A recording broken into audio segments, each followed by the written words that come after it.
नमस्कार, मी प्रमोद सस्ते. आपण पाहताय प्रगती चळवळ युट्यूब चॅनल. फलटण नगर परिषद निवडणुकीचं मतदान, सार्वत्रिक निवडणुकीचं जे मतदान आहे ते सुरुवात झालेली आहे. आपण या ठिकाणी क्रांतिसिंह नाना पाटील चौकातील यशवंतराव चव्हाण हायस्कूलचं जे मतदान केंद्र आहे त्या ठिकाणी आहे. इथे बाहेर येणाऱ्या मतदारांच्या आपण प्रतिक्रिया घेणार आहे. कशा पद्धतीने त्यांनी मतदान केलं, त्यांची नेमकी भावना काय आहे आणि आत गेल्यानंतर त्यांच्या कोणत्या पद्धतीने त्यांनी मतदान केलं, कुठली असुविधा झाली का, ह्या प्रश्नांना आपण त्यांना सामोरं जाण्यास सांगतोय. किंवा येणारे जे मतदार आहेत किंवा पूर्ण अजून जे लोकांनी मतदान केलेलं नाही अशा लोकांना त्यांना आव्हान करण्याचं आव्हान, असे प्रश्न आपण त्यांना विचारतोय. जेणेकरून या लोकशाही व्यवस्थेमध्ये जे मतदानाचे शस्त्र दिलेलं आहे त्या मतदानाच्या शस्त्राचा वापर हा जो आहे तो योग्य वेळी योग्य ठिकाणी झाला पाहिजे. आणि निश्चितपणे ही सुदृढ लोकशाही जी आहे त्या माध्यमातून लोकांचे प्रश्न, लोकांचे विकास, तालुक्या शहराचा जो विकास आहे तो अतिशय चांगल्या पद्धतीने व्हावा, यासाठी आपण नागरिकांना चांगल्या पद्धतीने जागरूक करण्याकरता आपल्या या युट्यूब चॅनलच्या माध्यमातून प्रयत्न करत आहोत. प्रगती चळवळ युट्यूब चॅनलमध्ये तुमचं स्वागत आहे. ओके. आज सकाळच्या पारी या ठिकाणी मतदान सुरू आहे. आतमध्ये गेल्यानंतर कसं वाटलं तुम्हाला? फ्रेश आहे वातावरण. अधिकारी सहकार्य करतात? हो, करतायत. मतदान करताना तुम्हाला कुठली असुविधा वाटली? नाही, काहीच नाही. नाही, व्यवस्थित आहे हो, सगळं? व्यवस्थित आहे. तुम्ही कुठून आलेले आहेत? इथूनच नाव काय तुमचं? रामनगर कॉलनी मधून तस्लीम शिराज आता नाव आहे माझं. नगर परिषद निवडणुकीच्या पार्श्वभूमीवर आपण सकाळच्या पारी या ठिकाणी मतदान केलेलं आहे. हा. फलटणच्या मतदारांना नेमकं काय आवाहन करताय तुम्ही? फलटणच्या मतदारांसाठी जे अजून मतदान करणार आहेत, हा. अजून घरातच आहेत, हो. अशा मतदारांसाठी काय सांगणार आहात का तुम्ही? नाही, त्यांनी यावं आणि आपला मतदानाचा संविधानाने जो अधिकार दिलेला आहे तो त्यांनी तो बजवावा, हे मी त्या सर्व मतदारांना सांगू इच्छिते. धन्यवाद. Okay, thank you. नमस्कार. हा नमस्ते. काय नाव आहे आपलं? माझं नाव बाबासाहेब लोंढे. बाबासाहेब लोंढे साहेब, आपण कुठून आलात? मी सोमवारपेठ रामनगर कॉलनी. रामनगर कॉलनी. हा. काय सांगाल, एवढ्या सकाळी आपण मतदान येऊन केलं इकडे, मतदान केलेलं दाखवतो आपण? हा, मतदान केलेलं. ओके. या ठिकाणी मतदानाची प्रक्रिया करताना तुम्हाला कुठली असुविधा जाणवली का? हा, मतदान बूथ केंद्रावरती सर्व काही व्यवस्थित हा. आहे. सकाळी मी येऊन त्या ठिकाणी पहिलं मतदान केलेलं आहे. ओके. हा, म्हणजे या मतदान केंद्रावरचा पहिला मतदान अच्छा, तुम्हीच आहात? मीच आहे. छान. आणि मतदान करण्यापूर्वी त्या ठिकाणच्या जे मतदानचे केंद्राचे जे मशीन आहेत हा. त्या मशीन सगळ्या चेक करून त्या ठिकाणी नील आहे का, हा. झिरो आहे का, हा. याची खात्री करून मतदान सुरू करत असताना 4 पंचांचे किंवा 4 ह्यांच्या सह्या घेऊन त्या ठिकाणी मतदान सुरक्षित पद्धतीने सुरू करण्यात आलेले. आता मी सर्व मतदारांना एक विनंती करू इच्छितो की आपण लवकरात लवकर येऊन या ठिकाणी मतदान केंद्रावरती आपला जो हक्क आहे, संविधानात हक्क आहे, तो बजावावा आणि फलटणच्या दृष्टीने, विकासात्मक दृष्टीने, शांतता आणि सुरक्षितेच्या दृष्टिकोनातून विचार करून मतदान करावे अशी माझी सर्वांना कळकळीची विनंती. एकंदरीत आपण सोमवार पेठेमध्ये राहत आहे, इकडे मतदानाचा टक्का कसा असतो आणि या नगरपालिका निवडणुकीमध्ये टक्का वाढेल का कमी होईल? या निवडणुकीमध्ये मतदानाचा टक्का वाढणार आहे आणि सोमवार पेठेमध्ये अतिशय जागृत असे मतदार आहेत. कारण का माहिती का, की जरी सामान्य मतदार असला तरी तो दैनंदिन जीवनाशी संघर्ष करत असतो आणि त्या संघर्षातून त्याची जी वैचारिकता तयार झालेली आणि मतदानाबद्दल त्याला पूर्णपणे किंमत आहे, त्यामुळे जास्तीत जास्त मतदान करण्याचा हा मतदार प्रयत्न करणार आहे. जवळजवळ 8 ते 9 वर्षानंतर ही निवडणूक होते. नगर परिषदेची निवडणूक यंदाची लोकनियुक्त नगराध्यक्ष आहे आणि इतर जे 27 नगरसेवक आहेत. एकंदरीत फलटणचं वातावरण सगळ्या राजकीय ज्या बैठका असो, कोपरा सभा असो किंवा मोठ्या सांगता सभा झाल्या, ह्या वातावरणामुळे ढवळून निघलेले. काय लोकांची मानसिकता काय आहे इकडची? कसं आहे, ही नगराध्यक्षाची म्हणजे पूर्वी बापू भोसले नगराध्यक्ष होते लोकनियुक्त, आणि त्याच्यानंतरच्या एक नव्या पिढीमध्ये याच्यामध्ये अतिशय उत्साहाचं वातावरण आहे. नगरपालिकेच्या नगराध्यक्षाची निवडणूक म्हणजे ऍज अ पॅरलर म्हणा, आमदारकी म्हणा, त्याच तितक्याच शहरापुरती तितकाच जागृततेने हा प्रचार झालेला आहे. लोकांच्या पर्यंत सर्व कार्यकर्ते पोहोचलेले, लोकांच्या पर्यंत पक्षाचे प्रतिनिधी पोहोचलेले आहेत, लोकांच्या पर्यंत उमेदवारांचे प्रतिनिधी पोहोचलेले आहेत आणि लोकांना जास्तीत जास्त विनंती करून यासाठी बाबा जास्तीत जास्त प्रचार करून आता लोकांच्या मध्ये भावना तयार झालेली की आपण लवकरात लवकर बाहेर पडून मतदान केलं पाहिजे आणि मतदान ही आपली सर्वस्वी म्हणजे राष्ट्रीयत्वाची एक राष्ट्रीय कार्य म्हणून एक मोठी जबाबदारी. ठीक आहे, बरं, आपण अतिशय चांगल्या पद्धतीनं जागरूक नागरिक म्हणून सर्वप्रथम येऊन मतदान केलंय आणि फलटण नगर परिषदेमध्ये जेवढे मतदार आहेत त्यांना आपण आव्हान करताय. अतिशय चांगल्या पद्धतीचं मतदान होईल अशी आशा व्यक्त करतो. आपण आपले चॅनलशी व्यक्त झाला त्याबद्दल आभार आहे. ओके, धन्यवाद. काय नाव आहे आपलं? शिवदास प्रकाश वाघ. वाघ. आपण कोणत्या प्रभागामध्ये राहता? एक नंबर एक नंबर तुम्ही सगळे दोघंही एक नंबर मध्ये आहात. मतदान तुमचं झालेलं आहे, झालेलं आहे. कसं वाटतंय? छान वाटत. छान वाटतं. छान वाटतंय. आतमध्ये काही असुविधा? नाही काही नाही व्यवस्थित पूर्ण व्यवस्थित आहे. मतदान यंत्र व्यवस्थित चालतात? व्यवस्थित हो चालतं. व्यवस्थित. आपण मतदान केल्यानंतर शेवटची बीप वाजेपर्यंत तिथे पाहिलं होतं का? पाहिलं हो, पाहिलं बघितलं. पाहिलं वाचलं. अच्छा, धन्यवाद. काय सांगाल फलटण मधले जे इतर मतदार आहेत जे अजून येत आहेत इकडे, हा. सकाळच्या परी आपण या ठिकाणी येऊन मतदान केलेलं आहे, हा. त्या येणाऱ्या मतदारांसाठी काय आव्हान कराल आपण? आमची सुविधा होऊन असं एवढं जावं. सुविधा मतदारांना तुम्ही काय सांगाल? तेच सध्या बोलतात तेच. नाही, येणारे मतदार जे आहेत त्यांना जास्तीत जास्त मतदान करा. हा मतदान करायचे आग्रह करणारच का आम्ही बहुसंख्येने येऊन मतदान करावं. बहुसंख्येने येऊन मतदान करावं, करावं. हा. यंदाची टक्केवारी वाढेल का कमी वाढले होईल? पाहिजे वाढले त्या हिशोबानं प्रयत्न करणार आम्ही. ओके, धन्यवाद. हा, नमस्ते. काय नाव आहे तुमचं? दशरथ चौधरी कुठून आलाय तुम्ही? फलटण. फलटण ह्या प्रभागातून आलाय तुम्ही. सोमवार पेठ राहता, कुठे राहता एक्झॅक्ट? रामनगर कॉलनी रामनगर कॉलनीमध्ये राहता. मतदान झालं तुमचं? झालं. दाखवता का? ओके. काय सांगाल, तुमचं मतदान झालं, आतमध्ये गेल्यानंतर कसं वातावरण आहे? वातावरण चांगलंच आहे. मतदान केलं तुम्ही प्रॉपर? तुम्हाला ते बीपचा आवाज आला, पाहिलं तुम्ही?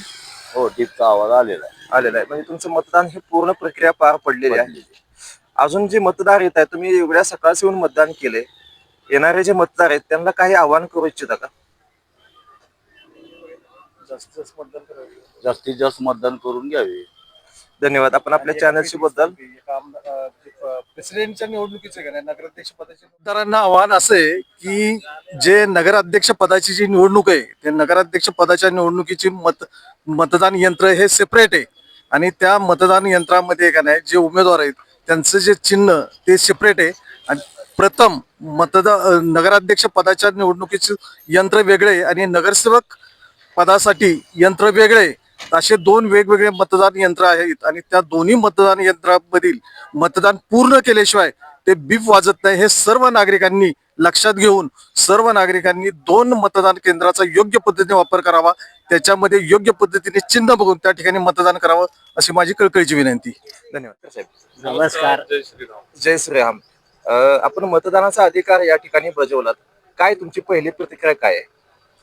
ही सगळी व्यवस्था चांगली आहे आणि सर्व नागरिकांनी आपला मतदानाचा अधिकार इथं बजावला पाहिजे. निश्चितपणे आपण एवढ्या सकाळी येऊन मतदान केलं, एवढ्या सकाळी येऊन मतदानाचा जो उत्साह आपण दाखवलेला आहे आणि संविधानिक जागृतता दाखवलेली आहे, इतर मतदारांना, आपण नवीन तरुण मतदार आहेत त्यांना काय आवाहन करणार आहात? सर्वांनी येऊन आपल्या पसंतीच्या उमेदवाराला मत द्यावं. ओके. सर्वांनी आपल्या पसंतीच्या उमेदवाराला मत द्या. नगर परिषद निवडणुकीच्या माध्यमातून आपण जर बघितलं तर 8 ते 9 वर्षानंतर निवडणूक होते आणि त्यानंतर आपण या ठिकाणी आज मतदान करताय. एवढा दीर्घ कालावधी ह्या नगर परिषद निवडणुकीमध्ये आपल्याला मतदानासाठी लागला, कसं ह्याकडे कसं बघताय तुम्ही? नाही हे थोडंसं चुकीचं वाटतं, कारण ते वेळच्या वेळी व्हायला पाहिजे. धन्यवाद. आपण आपल्या युट्यूब चॅनलशी बोललात त्याबद्दल आभार आहे. हा, नमस्कार सर. काय नाव आहे तुमचं? सविता प्रदीप कुमार निकम. निकम. आपण एवढ्या सकाळचं येऊन मतदान केलं, कसं वाटतंय तुम्हाला? छान वाटतं. छान वाटतंय. आतमध्ये कोणती असुविधा? नाही, सगळी व्यवस्थित सुविधा आहे. अच्छा. येथे जे मतदान होतंय त्याच्यामध्ये 3 नगरसेवक आणि एक नगराध्यक्ष. अच्छा 4 बटन जे आहेत ते दाबायचे. हो. तुम्ही अजून येणारे जे मतदार आहेत त्यांना काय आव्हान करू इच्छिता?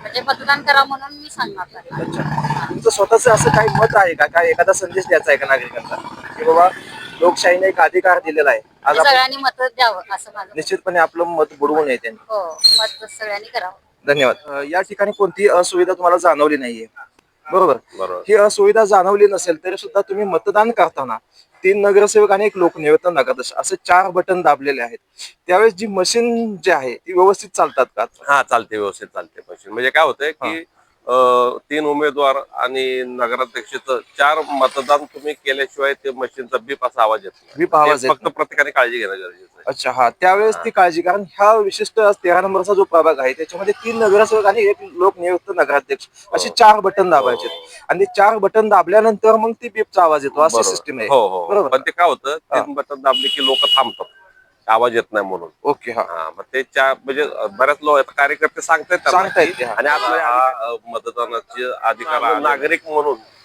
आपल्या तालुक्याच्या विकासाच्यासाठी प्रत्येकाने मतदान करणं गरजेचं आहे. भले त्यांच्या कुठल्याही उमेदवाराला असू द्या, पण प्रत्येकाने मतदान करणं गरजेचं आहे. निश्चितपणे जे तरुण मतदार आहेत त्यांना काय सांगाल? तरुण मतदारांनी आता काय होतं, तरुण मतदार थोडं या गोष्टीकडे दुर्लक्ष करतात, पण शेवटी कसं आहे की त्यांना हा एक संविधानाने आपल्याला दिलेला अधिकार आहे की जो अधिकार आपण 100% आपल्या गुप्ततेने तो पाळू शकतो. त्यामुळे तरुणांनी सुद्धा मतदान 100% करणं गरजेचं आहे, प्रत्येकाने वेळात वेळ काढून. धन्यवाद. आपण आपल्या चॅनलशी बोललात आणि अतिशय चांगला संदेश दिला, त्याबद्दल आभार आहे. नमस्कार. या ठिकाणी आपण श्रीमंत निर्मला देवी बालक व प्राथमिक विद्या मंदिर विद्यानगर या ठिकाणी आपण मतदानासाठी आलेला आहात. हा. आणि 13 नंबर हा प्रतिष्ठेचा प्रभाग जो आहे, हो. ज्यामध्ये लोकनियुक्त नगराध्यक्ष पदाचे जे उमेदवार दोन्ही उभे आहेत आणि हो. शिवाय 3 नगरसेवक उभे आहेत. काय सांगाल लोकांना, आपण काय आवाहन करणार आहे? लोकांनी आपल्याला बाबासाहेब आंबेडकरांनी जो घटनेत आपल्याला मतदानाचा अधिकार दिलाय तो निर्भीडपणे बजावावा आणि आपल्या या प्रभागामध्ये 3 नगरसेवक आणि 1 नगराध्यक्ष असे आपल्याला 4 वोटिंग करायचे. ओके. तर 4 वोटिंग झाल्याशिवाय ते बीप वाजल्याशिवाय मतदारांनी बाहेर येऊ नये. पूर्ण वोटिंग कंप्लीट केल्यावरच बाहेर यावं. एकंदरीत मतदानाची टक्केवारी हम्म. कशी यंदा असेल? कारण 9 वर्षानंतर ही निवडणूक पार पडते. हा. त्यात आणखी 2 तारखेला मतदान होणार होतं, ते आता 20 तारखेला आलेलं आहे. लोकांची मानसिकता जर आपण तपासली तर किती संख्येने लोक बाहेर येतील? लोक उत्स्फूर्तपणे आलेले आहेत आलेले आहेत. आणि आय थिंक 70% जाईल अशी सगळ्यांना अपेक्षा आहे. एकंदरीत 70% पर्यंत हा. मतदान होणार आहे. होईल असं वाटतं. आणि आता हा 13 नंबरचा जो प्रभाग आहे, याच्यामध्ये प्रतिष्ठेची जी निवडणूक आहे, हा. त्यामध्ये कसं चित्र असेल काय? बऱ्यापैकी उमेदवार इथं स्थानिक राहतात. हा, म्हणजे स्थानिक. नगराध्यक्ष पदाचे 2 नगराध्यक्ष पदाचे उमेदवार, हा. नगरसेवक बऱ्यापैकी सगळे इथं राहायला स्थानिक स्थानिक. 13 मध्येच आहेत हा. बऱ्यापैकी. त्यामुळे जरा हाय व्होल्टेज वॉर्ड आहे. हाय व्होल्टेज वॉर्ड आहे. उच्च शिक्षित लोकांची संख्या जास्त आहे इकडे. हा. हो. उच्च शिक्षित जी लोक आहेत ते दुपारनंतरच बाहेर पडतील अशी शक्यता वर्तवली जात आहे. हा. तसं काही नाही, थंडीचं वातावरण आहे. उन्हाळ्यात वेगळा परिणाम असतो. थंडीमध्ये सकाळपासून आपल्या इथे 7:30 पासून चालू आहे जोरात. धन्यवाद वहिनी साहेब, आपण आपल्या चॅनलशी बोललात आणि मतदारांना अतिशय चांगल्या पद्धतीने संदेश दिलेला आहे. अजून काय सांगू इच्छितो का? काय नाही, सगळ्यांनी मतदानाचा हक्क बजावावा. आपला अधिकार सगळ्यांनी आपल्याला मतदानाचा अधिकार दिलाय तो सगळ्यांनी घ्यावा आणि निर्भीडपणे न भीता मतदान करून जावे. धन्यवाद. या ठिकाणी 13 नंबर प्रभागाची जी हाय व्होल्टेज निवडणूक आहे, त्यामध्ये सकाळपासूनच मतदारांचं ये जा जास्त प्रमाणात झाले, म्हणजे मतदार जागृत आहे. परंतु आत गेल्यानंतर या ठिकाणी 3 नगरसेवक आणि 1 नगराध्यक्ष पदाचे जे उमेदवार आहेत त्यांच्यासाठी मतदान करायचंय. काय सांगाल येथील मतदारांना? अजून प्रथमतः इथला प्रभागच मोठा असल्यामुळं 3 उमेदवार आहेत आणि नगराध्यक्ष 4. त्यामुळं इथं गर्दी जादा राहणार हे साहजिकच आहे. हो. परंतु मी आता एक 4-5 पोलिंगला भेट देऊन आलो. लोकांनी अत्यंत महत्वाची गोष्ट आहे, आत गेल्यानंतर मतदान केंद्राच्या डाव्या बाजूला जी आहेत तिथं आपल्याला मतदान करताना नगराध्यक्ष एकच बटन दाबायचं आहे आणि जे उमेदवार आहेत ते उमेदवार त्यांचा 2 वेळा बटन दाबायचं आहे. आणि जेव्हा तुम्ही 3 वेळा बटन दाबता तेव्हाच त्याचा बीप आवाज येतो. जोपर्यंत तो आवाज येत नाही तोपर्यंत मतदान झालं असं म्हणता येणार नाही. आणि म्हणून लोकांनी नगराध्यक्षाच्या उमेदवाराच्या मशीनवर एकदाच दाबायचे आणि उजव्या बाजूच्या मशीनवर जे नगरसेवकाचे आहेत, या भागात 13 मध्ये 3 आहेत, 3 वेळा मतदान करायचंय. ही काळजी घेणं गरजेचं आहे. अधिकाऱ्यांनी त्यांना सांगणं गरजेचं आहे. एकंदरीत फलटणचं जे चित्र आहे, 9 वर्षानंतर निवडणूक होते आणि 2 तारखेला मतदान होणार होतं, तिथं 20 तारखेला. लोकांच्या मानसिकतेमध्ये बदल जाणवतोय का काय? नाही, तसं काय बदल वाटायचं कारण नाही. जी परिस्थिती अगोदर होती तशीच परिस्थिती आजही आहे. लोकांनी ठरवून टाकलेलं आहे, काही झालं तरी यावेळेस सत्तांतर हे झालंच पाहिजे. आणि भाजपचं ज्या पद्धतीने घोडदौड सुरू आहे त्या पद्धतीनं त्यांना मतदान करणं गरजेचं वाटतं. आणि भाजपचं राज्य जसं देशात, राज्यात आणि फलटणमध्ये येणं गरजेचं आहे. नगरपालिका भाजपच्या ताब्यात जाणं गरजेचं आहे. तरच जे सुरू केलेल्या गोष्टी आहेत भाजपने त्या पूर्णत्वात जातील, अन्यथा चुकेल. आणि म्हणून मी सांगेन की सर्वांनीच, मतदारांनी 30 वर्षानंतर सतसत वेटबुद्धीचा विचार करून आपलं मतदान भाजपालाच करणं गरजेचं आहे असं माझं मत आहे. धन्यवाद. या ठिकाणी आपल्यासोबत बोलण्यासाठी भाजपा सरचिटणीस जयकुमार शिंदेजी आहेत. नमस्कार साहेब. नमस्कार. आज 13 नंबर प्रभागामध्ये आपण या ठिकाणी उत्स्फूर्त संख्येने सकाळीच मतदान होताना दिसतंय. काय तुमची पहिली प्रतिक्रिया काय? नाही, हा आजचा दिवस हा लोकशाहीचा दिवस असतो आणि खरं तर या शहरातलं वातावरण तुम्ही बघितलं असेल तर खूप अतिशय चांगलं असं महायुतीच्या दृष्टीनं आहे. त्यामुळं आज मी सकाळपासून सगळ्या प्रभागामध्ये फिरत आहे आणि प्रत्येक ठिकाणी हीच परिस्थिती आहे की अतिशय चांगल्या पद्धतीचं मतदार करतायत, मतदार बाहेर पडतायत, स्वतःहून मतदानाला जात आहेत आणि या दिवशी खरं तर आपल्या दृष्टीनं एक अत्यंत महत्वाचा दिवस असतो की या शहराचं भविष्य ठरवण्यासाठी प्रत्येक मतदारांना माझं आव्हान राहील की आपण या दिवशी कसल्याही परिस्थितीमध्ये आपलं काम सोडून आज या मतदानाच्या दिवशी आपण या ठिकाणी मतदान करावं आणि या लोकशाहीच्या उत्साहामध्ये आपण सहभागी व्हावं एवढंच या निमित्तानं मतदारांना आव्हान करतो आणि जनतेलाही मी आश्वस्त करतो की आपण निर्भयपणे मतदान करावं. कारण खऱ्या अर्थानं या शहराच्या विकासासाठी किंवा आपल्या भविष्यासाठी ही निवडणूक अत्यंत चुरशीची आणि अत्यंत महत्वाची असते. त्यामुळे माझं जाहीर आव्हान जनतेला राहील की आपण चांगल्या पद्धतीनं बाहेर पडावं आणि संध्याकाळी 6 वाजेपर्यंत जे मतदान आहे त्याच्यामध्ये मतदानामध्ये सहभागी व्हावं ही विनंती करतो. 9 वर्षानंतर निवडणूक होते. 2 तारखेला मतदान होणार होतं. आज 20 तारखेला मतदान ते होते, पार पडते. लोकांच्या मानसिकतेच्या बाबतीत जर विचारायला गेला आपण तर नेमकी कशी मानसिकता आपल्याला पाहायला मिळते? नाही, बऱ्याच दिवसानंतर ही निवडणूक 9 वर्षानंतर जसं आपण म्हणला तशा पद्धतीनं खरं आहे. त्यामुळे लोकांचा उत्साह आहे की बऱ्याच दिवसानंतर आपण आता यावेळेला मतदानाला सामोरं जातोय. त्यामुळे लोक निश्चितच बाहेर पडतील आणि जे खास करून तरुण वर्ग ज्यांना मताचा पहिला अधिकार मिळालेला आहे, 18 वर्षाच्या मुलाला जो मताचा पहिला अधिकार मिळाला आहे, ती मुलं जास्तीत जास्त या निवडणुकीमध्ये सहभागी होताना आपल्याला दिसत आहेत. कारण त्यांच्या भविष्यासाठी ही निवडणूक अत्यंत महत्वाची आहे. त्यामुळे तेही यामध्ये सहभागी होतील. 13 नंबर प्रभागामध्ये आपण इतर जे प्रभाग आहेत त्याच्यामध्ये 2 नगरसेवक आणि एका नगराध्यक्ष पदाच्या मतासाठी लोकांना बाहेर यायचंय. म्हणजे त्यांनी ते बटन दाबायचंय. 13 मध्ये 3 नगरसेवक आणि एक लोकनियुक्त नगराध्यक्ष पदासाठी मतदान करायचंय. कसं सांगा, म्हणजे लोकांना कसं आव्हान करायला आपण? नाही, या ठिकाणी 3 उमेदवार आहेत. म्हणजे महायुती म्हणून आमचा विचार केला तर आमचा एक उमेदवार घड्याळावर आहे, 2 कमळावर आहेत आणि नगराध्यक्ष पदाचे उमेदवार हे कमळावर आहेत. त्यामुळं या प्रभागातल्या लोकांनी त्यांना मताचा अधिकार नशिबवान आहेत या प्रभागातली लोक, त्यांना 4 मतं द्यायचा अधिकार या ठिकाणी आहे. त्यामुळे त्यांनी जास्तीत जास्त सहभागी व्हावं या मतदानामध्ये. धन्यवाद. नमस्कार, बोला की. आपल्या युट्यूब चॅनल मध्ये तुमचं स्वागत आहे. काय नाव आहे तुमचं? तेजस काटकर. तेजस काटकर.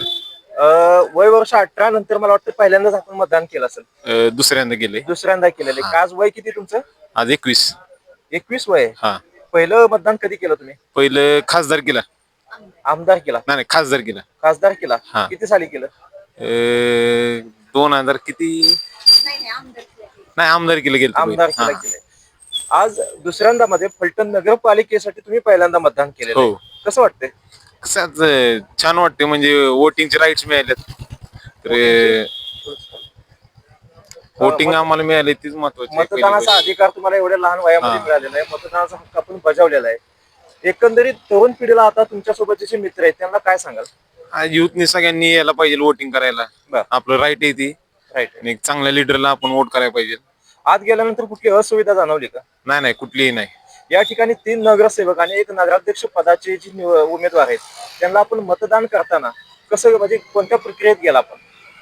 नाही, म्हणजे मला ऑलरेडी माहितीच होतं कोणाला करायचंय. बरं. तर तिथे 3 आमचे इथे टोटल 4 वोट होते. म्हणजे 3 नगराध्यक्ष, 3 नगरसेवक आणि 1 नगराध्यक्षाला. आतमध्ये 3 बटन नगरसेवकचे आपण दाबले असते. हो. एक नगराध्यक्ष पदाचा दाबला असेल. हा. बीपचा आवाज आला का? हो, आला ना. आला. हो. त्यानंतर तुमची मतदान प्रक्रिया पूर्ण झाली. हो. बरं. आज 8 ते 9 वर्षानंतर फलटण नगरपालिकेची जी निवडणूक होती ह्याच्यामध्ये प्रामुख्यानं तुम्ही तरुण म्हणून कुठल्या प्रश्नाला महत्व देताय? विकासाच. विकासामध्ये पहिला मुद्दा कोणता आहे तुमचा? माझा वैयक्तिक मला असं वाटतंय रोडचा, तेवढंच. रोड आणि धुळीचा. हा. अजून शिक्षणाच्या दृष्टिकोनातून फलटणमध्ये अजून काय हवंय का? शिक्षकाचे शिक्षण तसं नाही काय की पहिलं आपलं रोडचं हे जरी झालं तर बरोबर. प्राथमिकता रोडला आहे. हा. धन्यवाद. आपण आपल्या चॅनलशी बोलत ओके. आहात. निवडणूक, सार्वत्रिक निवडणुकीच्या या मतदानाच्या दिवशी सगळीकडे मतदानाचा उत्साह दिसून येतोय. आपल्यासोबत बोलण्यासाठी राष्ट्रवादी काँग्रेस शरद पवार गटाचे ज्येष्ठ नेते नंदकुमार मोरे आहेत, आणि अरुणभाऊ आंबोले अरुणभाऊ सामाजिक आंबोले कार्यकर्ते, आहेत आणि किशोरसिंह देशपांडे. किशोरसिंह देशपांडे साहेब आहेत. मला सांगा, आपण राष्ट्रवादी काँग्रेसचे जे काम करताय, हा. आज फलटण तालुक्यामध्ये आपलेही काही उमेदवार आहेत. या 9 वर्षानंतर होणाऱ्या निवडणुकीला किंवा 2 तारखेला मतदान होणार होतं, ते आता 20 तारखेला होणार. आज होतंय. याकडे कसं बघताय? प्रथमतः फलटणमध्ये फलटण नगर परिषदच्या सार्वत्रिक निवडणुकीत मतभेद आणि मनभेद नाहीयेत हे यावरून सिद्ध होते. माझ्या उजव्या बाजूला अरुण आंबोले हे उदयनराजेंचे कट्टर समर्थक आहेत आणि भाजपचे सुद्धा कार्यकर्ते आहेत, तरी सुद्धा आम्ही एकत्रित आहोत. इकडे किशोर देशपांडे हे सुद्धा सामाजिक कार्यकर्ते आहेत आणि राजे गटाचे आहेत. मी जरी राष्ट्रवादीच असलो, ही फलटण मधली सांस्कृतिक जो वारसा आहे तो खूप अमूल्य आहे. यामुळे मी फलटणकरांना आश्वस्त करीन की आपण निर्भयपणे मतदान केंद्रावर जाऊन मतदान केंद्राचा आपला हक्क बजवावा आणि या राष्ट्रीय कर्तव्य पार पाडावे असे. मी अरुण आंबोले, भाजपचा कार्यकर्ता, छत्रपती उदयनराजे मित्रमंडळाचा अध्यक्ष. आणि आज जे मतदान चाललेलं आहे ते लोकशाहीला धरून चाललेलं आहे. ह्याच्यात कुणाचं बर्डन वगैरे काय नाही आणि फलटण शहरामध्ये मतदान चांगल्या पद्धतीने होणार आहे याची काय तुमच्या किंवा माझ्या मनात काळजी नाही. लोक आता हुशार झालेली आहेत. लोकांना माहिती आहे कोणाला मतदान करायचं, कोण विकास करतंय, कोण हे करतंय ती. त्याच्यामुळं लोक अत्यंत हुशार झालेली आहेत. लोकांना सांगण्याची आवश्यकता नाही आणि लोकांनी प्रत्येकाने मतदानाचा हक्क बजावणं हे आपल्या महाराष्ट्र आणि भारताच्या संस्कृतीला धरून आहे. तुम्ही मतदान केलं का? आम्ही अजून मतदान केलं नाही, पण मतदान करायला जाणार आहे. अच्छा, सकाळच्याच पर्यंत मतदान का केलं नाही एवढं? हो, पण ते आमच्या घरातले आमच्या पाठीमागे 40-50 माणसं घरात आहेत. घरातलं मतदान पहिल्यांदा करून घ्या. हा, मग तेच की, घरातली माणसं आणल्याशिवाय मतदान आम्ही करू शकत नाही. किती वाजेपर्यंत कालावधी आहे मतदानाचा? 5 वाजेपर्यंत कालावधी. एकंदरीत मतदान किती या प्रभागात आपलं? आता या प्रभागात 4200 ते 300 मतदान आहे. 300 मतदान आहे. हो, किती टक्के मतदान होईल? हे साधारणतः 65-70% मतदान होईल. ठीक आहे. 9 वर्षानंतर निवडणूक होते. हो, बरोबर आहे की. लोकांची मानसिकता काय आता? लोकांची अत्यंत उत्साहाने मतदान करतात. विकासाच्या कामावर मतदान करतात लोक. लोकांना आता कळून चुकलेलं आहे की फलटण शहराचा विकास कोण करताय, तालुक्याचा विकास कोण करताय, या जिल्ह्याचा विकास कोण करताय. एकंदरीत पुढच्या 5 वर्षामध्ये चित्र फलटण नगरपालिकेचं काय असेल? पुढल्या 5 वर्षामध्ये फलटण शहराचं चित्र ज्यांनी विकास केलाय त्याच्या बाजूने असेल. मी असा प्रश्न विचारला की फलटण शहराचे आधुनिक शहर मुख्यमंत्री साहेब आले होते, त्यांनी हो, बरोबर आहे की. फलटण मध्ये कोणते बदल होतील? बरेचसे बदल होतील. स्मार्ट सिटी म्हणून होईल.